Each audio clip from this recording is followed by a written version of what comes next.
अस्सलाम वालेकुम।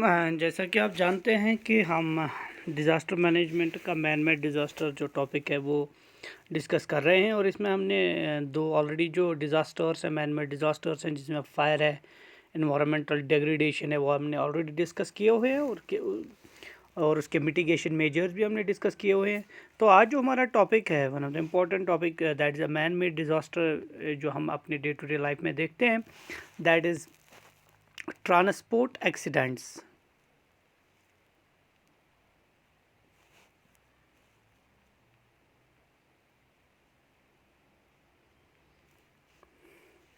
तो ट्रांसपोर्ट जो है, जिसको हम कहते हैं, जो हमारा ज़राया है एक दूसरे से दूसरी जगह, एक जगह से दूसरी जगह जाने के लिए जो हमारे पास ज़राया है। और तो ट्रांसपोर्ट में हमारे पास बहुत सारी चीज़ें हैं, चाहे वो बाइसिकल से लेके एरोप्लेन तक। जो हमारे पास मोटर कैरियर्स हैं उन वो सब चीज़ें इस ट्रांसपोर्ट में आते हैं। चाहे हमारे पास बाइसिकल है, मोटरसाइकिल है, स्कूटी है, हमारे पास क्या कहते हैं इसे, 4 व्हीलर है, कोई गाड़ी है, छोटी गाड़ी है, मारुति है, या उससे बड़ी गाड़ियाँ जो हमारे पास हैं, चाहे मोटर का ट्रेन है या एरोप्लेन है, या बहुत सारे वाटर बोट्स हैं। कुछ भी हमारे पास जो भी कोई इक्विपमेंट हमारे पास है which carries the person from one place to another place, और which carries the goods from one place to another place, तो वो जो कैरियर है वो उस कैरियर को हम ट्रांसपोर्ट कहते हैं। देखिए, टेक्नोलॉजी की डेवलपमेंट इतनी हो गई है, इतना मॉडर्न टेक्नोलॉजी इतनी आई है कि जो हम सफ़र पहले जिसमें महीने लगते थे, दिन लगते थे, अब वो चंद मिनटों का सफ़र बन गया है। कुछ ही मिनटों में हम एक जगह, अगर यहाँ से अगर यहाँ से कल कोई कहेगा मुझे सऊदी अरब जाना है, मुझे दुबई जाना है, तो यहाँ से खाली 6 घंटे का सफ़र उसको, या 7 घंटे यहाँ से एरोप्लेन में लग सकते हैं। जो सफ़र 14 दिनों का था, 15 दिनों का, या 20 दिनों का था, अब वो सफ़र खाली चंद घंटों में तय किया जा सकता है। तो ये पूरा जो हमारे पास जो सहूलियत है, it is because of the technology. जो हमारे पास एडवांसमेंट आ गई, जो हमारे पास टेक्नोलॉजी आ गई, इससे क्या हुआ कि एक कंफर्ट आ गया, और जो ह्यूमन लाइफ है, जो इंसान है, इंसानों के लिए सहूलियत आ गई। लेकिन जहाँ से हम इसका दूसरा साइड देखते हैं, तो इस ट्रांसपोर्ट का जहाँ तक हम दूसरा साइड देखते हैं, तो ह्यूमन नेग्लिजेंस की वजह से, या तो ह्यूमन नेग्लिजेंस की वजह से, या तो डिलिब्रेट अटेम्प्ट की वजह से, इस ट्रांसपोर्ट में बहुत सारे हादसात होते हैं। तो बहुत सारे लोग जो है वो इन हादसातों का शिकार होते हैं, जिसकी वजह से उनकी मौत होती है। तो यही एक मैं आपको एक एग्ज़ाम्पल देता हूँ। रिसेंटली एक जहाज़ आ रहा था फ्रॉम दुबई। दुबई से एक जहाज़ आ रहा था, दुबई टू केरला। तो दुबई से केरला एक जहाज़ आ रहा था, एंड जो ही वो एयरपोर्ट पे पहुंचा, तो एयरपोर्ट से थोड़ी दूर रनवे पे वो सिकिड हो गया, और उसमें तकरीबन तकरीबन 80 से ज़्यादा लोगों की मौत हो गई। More than 80 people died in that road accident, somewhere injured, 18 people died in that accident, and more than 80 people they were injured who were boarding that aeroplane. तो हादसा ये है कि आप खुद ही अंदाज़ा लगा सकते हैं कि एक पायलट की नेग्लिजेंस की वजह से, जो एरोप्लेन को चला रहा था, उसकी नेग्लिजेंस की वजह से 18 लोगों की मौत हो गई, और बहुत सारे लोग ग्रीवियसली इंजर्ड हो गए, जिसमें कुछ लोगों की टांगें टूट गई, और कुछ लोग उम्र भर के लिए पैरालाइज हो गए। तो कहने का मतलब यह है कि it is a man made disaster. ये इंसान खुद करता है, ये गलतियां खुद करता है, कि किस तरह से इनकी वल्नरेबिलिटी जो है, इनकी ट्रांसपोर्ट जो हमारे पास इन्वेंशंस हैं, ट्रांसपोर्ट इन्वेंशंस है, किस तरह से उनकी वल्नरेबिलिटी बढ़ गई है टुवर्ड्स द रोड एक्सीडेंट्स। और हर दिन हम देखते हैं, चाहे न्यूज़पेपर हो, चाहे टेलीविज़न हो, चाहे कहीं पे हम ग्राउंड में जाके बात करते हैं, डिस्कशन करते हैं, तो हमें इन चीज़ों का रोज़ बरोज़ हमें इन चीज़ों का अहाता होता है कि हर रोज़ कहीं ना कहीं लोग इस एक्सीडेंट की वजह से मर जाते हैं, या हादसा हो जाता है।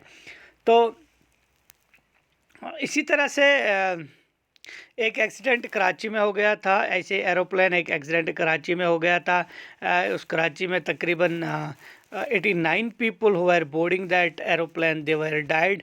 वो मर गए थे because of the negligence of the pilot. और इसी तरह से ऐसा ही एक्सीडेंट इस पेंडेमिक में यानी लॉकडाउन में हुआ था। एक ट्रेन जा रही थी तो मज़दूर किसी रास्ते से जा रहे थे यूपी के शहर में कानपुर में। तो वो ट्रेन जो है वो एक्सप्रेस हाईवे से जा रहे थे और वो सीधा उन्होंने रास्ता शॉर्टकट किया था। वो मज़दूर उनको नींद पड़ी थी और वो ट्रेन का जो ट्रैक है उस पर उनकी नींद पड़ी थी और ट्रेन तकरीबन 8 लोगों को कुचल के निकल गई।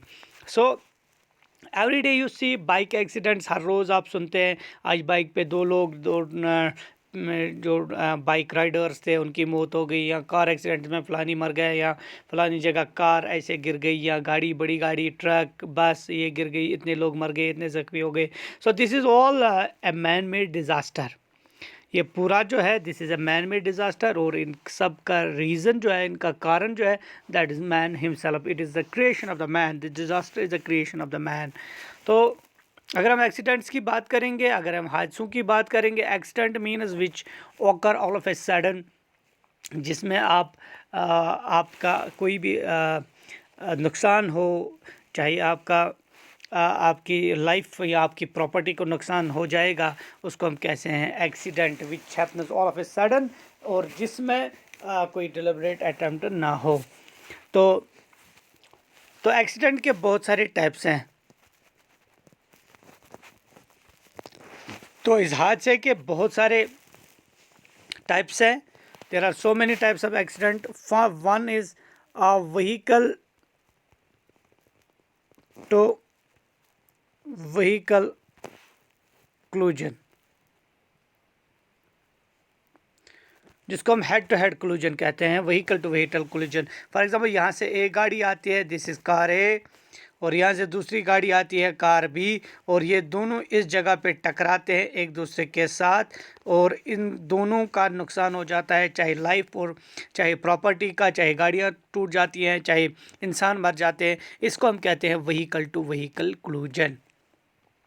तो ये क्लूजन कब होते हैं? ये क्लूजन होते हैं जब आपकी स्पीड ज़्यादा होती है, जब आप एक्सेस स्पीड से गाड़ी चलाते हैं, तो आगे से आपकी कुछ गाड़ी है वो भी एक्सेस स्पीड से, तो उस वक़्त आपको गाड़ी कंट्रोल करना मुश्किल हो जाता है। नतीजा ये होता है कि एक्सीडेंट हो जाता है। इसी तरह से दूसरा जो टाइप ऑफ एक्सीडेंट है, जो गाड़ियों के में एक्सीडेंट की बात कर रहे हैं, जिसको हम कहते हैं नेग्लिजेंट ड्राइविंग।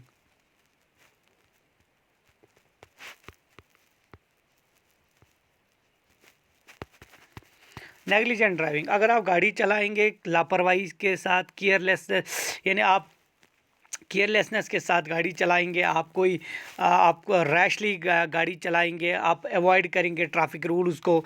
फॉर एग्जांपल आप सीट बेल्ट का यूज़ नहीं करेंगे, आप ओवरलोड उठाएंगे, आप अपनी स्पीड जो आपकी नॉर्मल स्पीड होती है वो आप एक्सेस करेंगे, या आप शराब पीकर गाड़ी चलाएंगे, या आप सेल फ़ोन यूज़ करके गाड़ी चलाएंगे, या आप जो लाउड म्यूज़िक आप कभी वूफर यूज़ करते हैं, या आप बातें करते करते गाड़ी चलाते हैं। तो इससे क्या होता है, इससे भी एक्सीडेंट्स होते हैं। और इस ड्राइविंग को, जिसमें ये सब चीज़ें आप करते हो, उसको हम नेग्लिजेंट ड्राइविंग कहते हैं।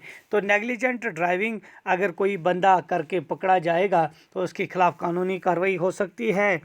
तो there is an IPC section 279 IPC, तो इसमें उसको बुक किया जाएगा, उसमें जुर्माना लिया जाएगा अगर किसी भी बंदे को नेग्लिजेंटली ड्राइव करते देखा गया।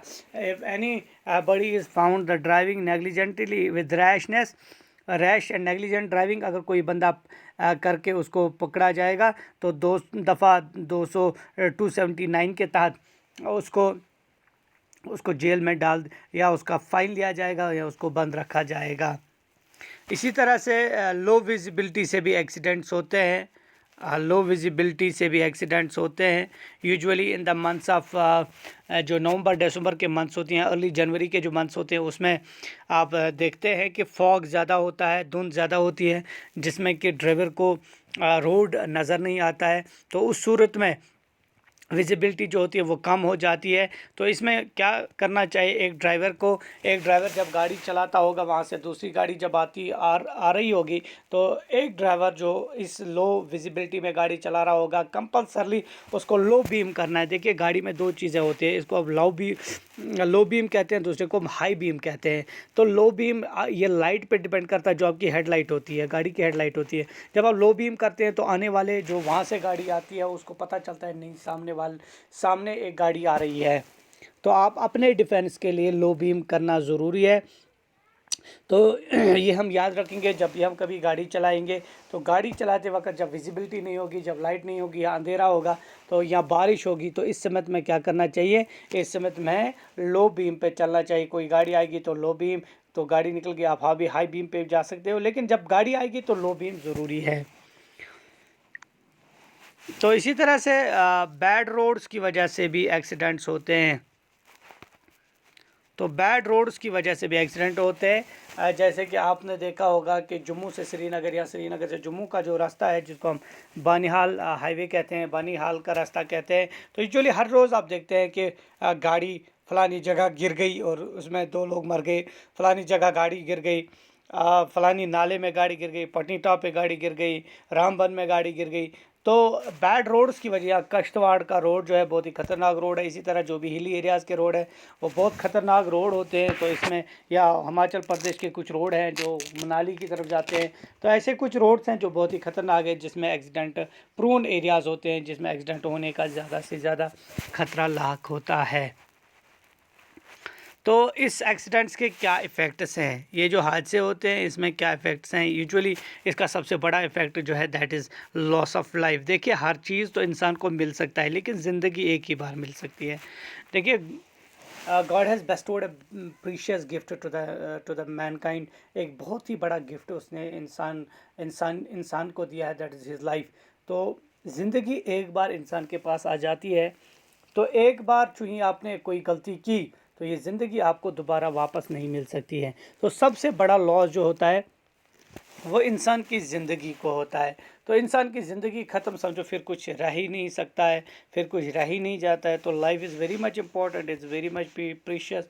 तो हमें अपनी ज़िंदगी का ज़्यादा से ज़्यादा एहतियात करना चाहिए। जो ही हम कोई गाड़ी चलाएंगे, तो गाड़ी चलाते वक्त हमें इस चीज़ का ख्याल रखना लाजमी है कि ये जो ज़िंदगी ये एक बार मिलती है, एक बार हाथ से निकल गई तो दूसरी बार ये ज़िंदगी वापस मुड़ के नहीं आती है। इसी तरह से आपकी प्रॉपर्टी, आपके पास सबसे बड़ी प्रॉपर्टी होती है, आपकी गाड़ी होती है, तो जिसको आप जान से भी ज़्यादा प्यार करते हैं।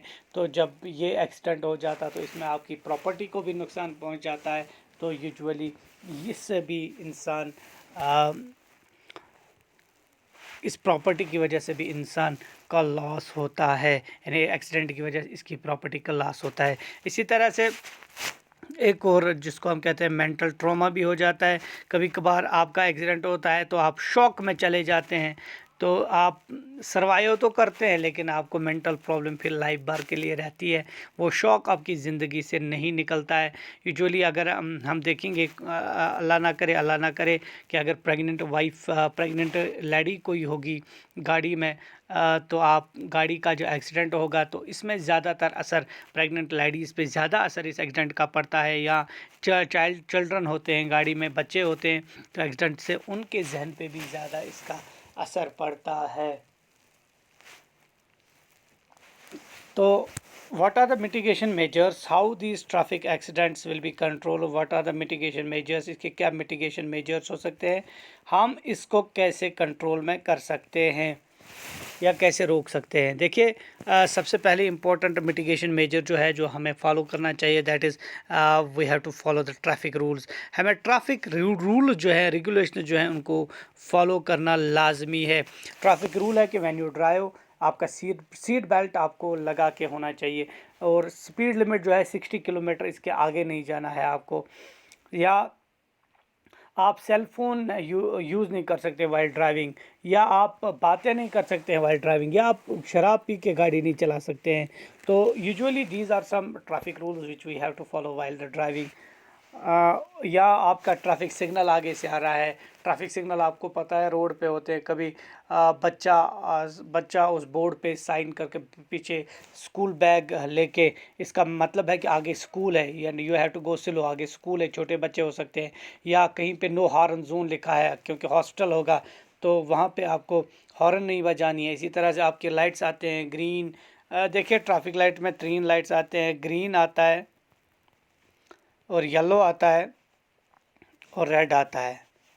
देखिए जब ग्रीन लाइट आती है इसका मतलब है आप निकल सकते हो, यानी जब ग्रीन लाइट आएगी, आपका जो बोर्ड है उस पर ग्रीन लाइट आएगी, it means that you have to go, आप जा सकते हो।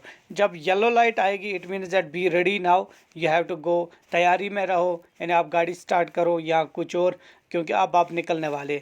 जब आप रेड लाइट आएगी, जो ही रेड लाइट आएगी, तो रेड लाइट में आपको किसी महाज पे अपने आप को रोकना है। Red means you have to stop, तो रेड लाइट में आपको स्टॉप करना है। तो these are some traffic signals and lights which you have to follow. इसी तरह से रैश ड्राइविंग को हमें अवॉइड करना है, हमें रैश ड्राइविंग नहीं करनी है। इसी तरह से हमें ओवरटेक नहीं करना है, गलत साइड से नहीं निकलना है। इसी तरह से जब विजिबिलिटी नहीं होगी तो हमें लो बीम लाइट्स का इस्तेमाल करना है। इसी तरह से हम सीट बेल्ट वगैरह, और अगर हम बाइक यूज़ करेंगे तो उसमें स्टंट्स वगैरह हमें नहीं करने हैं। हमें अच्छी क्वालिटी के हेलमेट्स भी पहनने हैं, सो दैट अगर एक्सीडेंट भी खुदा ना खास्ता हो जाएगा तो हमें कोई बुरा असर नहीं पड़ सकता है। इसी तरह से जो रास्ते पे वो मुसाफिर जा रहे हैं, पेडेस्ट्रियंस जा रहे हैं, तो उनको जहाँ पे जिगजैग बनाया होगा, जहाँ पे वो क्रॉसिंग बनाया होगा, उनको वहाँ पे रोड क्रॉस करने देना है, यानी उनको कुचलना नहीं है। इसी तरह से आम लोगों के लिए भी ये सजेशन है कि जो पैदल जा रहे हैं उनको फुटपाथ्स का इस्तेमाल करना चाहिए, रोड पे नहीं चलना चाहिए। और बहुत से ट्रॉमा सेंटर्स और स्पेशलाइज्ड हॉस्पिटल्स को तैयार करना ज़रूरी है कि जो हमें इन मिटिगेशन सेंटर्स का क्या है कि अगर कभी कभार कोई हादसा होगा तो एक ऐसे ट्रॉमा सेंटर्स और स्पेशलाइज्ड हॉस्पिटल्स हमें तैयार करने हैं जिसमें इनका इलाज हो सके। और सबसे इम्पॉर्टेंट बात है, हमें ट्रैफिक कंट्रोल रूम्स को बनाना लाजमी है। ट्रैफिक कंट्रोल रूम्स होनी चाहिए जहाँ पे कोई भी आपका एक्सीडेंट हो गया, खुदा ना खासा कोई कुछ भी हो गया, तो एक emergency number traffic control room का होना चाहिए जो आप डायल कर सकते हैं और जल्दी आपके पास कोई हेल्थ और बाकी टीम आपके पास पहुंच सकती है। So this is the traffic, जिसको हम कहते हैं ट्रैफिक ट्रांसपोर्ट एक्सीडेंट। इसी तरह से एक और हैज़र्ड है जिसको हम कहते हैं इंडस्ट्रियल केमिकल हैज़र्ड, जिसको हम कहते हैं केमिकल, ये मैन मेड डिज़ास्टर है, केमिकल एंड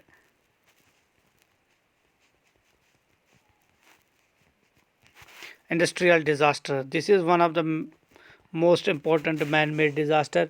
देखिए 20वीं सदी में हमने देखा, वी हैव विटनेस दैट एक new series of man made technological disasters that have come to the forefront which result from enormous increase industrial growth and chemical utilization.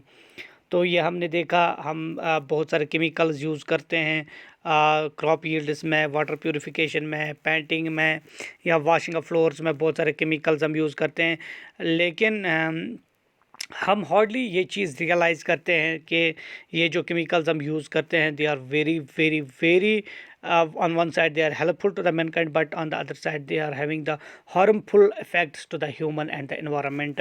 तो जो भी हम केमिकल्स यूज़ करते हैं या जो हम फर्टिलाइज़र्स यूज़ करते हैं, जो भी हम चीज़ यूज़ करते हैं in the shape of these chemicals, तो on one side they are beneficial for your crops, for your fruits etcetera. On the other side जब हम उनके हार्मफुल इफेक्ट्स देखते हैं तो they are very very much harmful to the humans and their environment. तो इसमें बहुत सारे केमिकल जो हम अपने घरों में देखते हैं, जैसे आप स्प्रेज यूज़ करते हैं, डिओड्रेंट्स यूज़ करते हैं, detergent, soaps, nail polish removers, paints etcetera जो हम अपने घरों में यूज़ करते हैं, तो they are very very much harmful. तो इसी तरह से हमने रिसेंटली देखा है कि गर्ल्स पे एसिड फेंका जाता है, तो एसिड अटैक्स होते हैं। तो ये भी एक हैज़र्ड, एक मैन मेड डिज़ास्टर है, जो कि एक परमानेंट डैमेज इंसान की ज़िंदगी के साथ या उसके या उसको डिफेस करके चला जाता है, तो एक परमानेंट डिसेबिलिटी छोड़ के इस इंसान के पास चला जाता है। So this is again man made disaster. या आप इंडस्ट्रियल हैज़र्ड्स की बात करेंगे तो इंडस्ट्रीज़ में बहुत सारा सीवेज निकलता है, बहुत सारे गैसेस होते हैं, बहुत सारा ऑयल्स होते हैं या कुछ होता है। जैसे कि हमारे पास एक सबसे बड़ा सानिया जो हमने विटनेस किया है 1984 में, that is Bhopal gas tragedy. तो अभी भी भोपाल गैस ट्रेजेडी हो, जो बहुत सारे लोगों की मौत हो गई थी, बहुत सारे डिसेबल्ड हो गए थे, लेकिन अभी भी देखा जाता है कि जो भोपाल में जो आने वाली जनरेशन जो आ रही हैं जनरेशन, उसमें भी किसी हद तक कोई डिसेबिलिटी पाई जाती है। तो इस इंडस्ट्रियल डिज़ास्टर जो होते हैं इसका रिस्क ज़्यादा होता है, इसका इम्पैक्ट ज़्यादा होता है। तो जहाँ तक इसके टाइप्स की बात करेंगे तो इंडस्ट्रियल डिज़ास्टर्स में फायर आता है, टॉक्सिक लीकेज आता है, एक्सप्लोजन्स आते हैं। तो ये कुछ इंडस्ट्रियल डिज़ास्टर्स होते हैं, इंडस्ट्रियल डिज़ास्टर्स हैं जिनकी वजह से इंसान की ज़िंदगी या उसकी प्रॉपर्टी को नुकसान पहुंच जाता है। So with all this we have completed the disaster management also. अब हमारे पास खाली इकोनॉमिक्स का एक चैप्टर रहता है। टुमारो इंशाल्लाह we will discuss that too, and wish you all the best. Have a nice day. Thank you very much.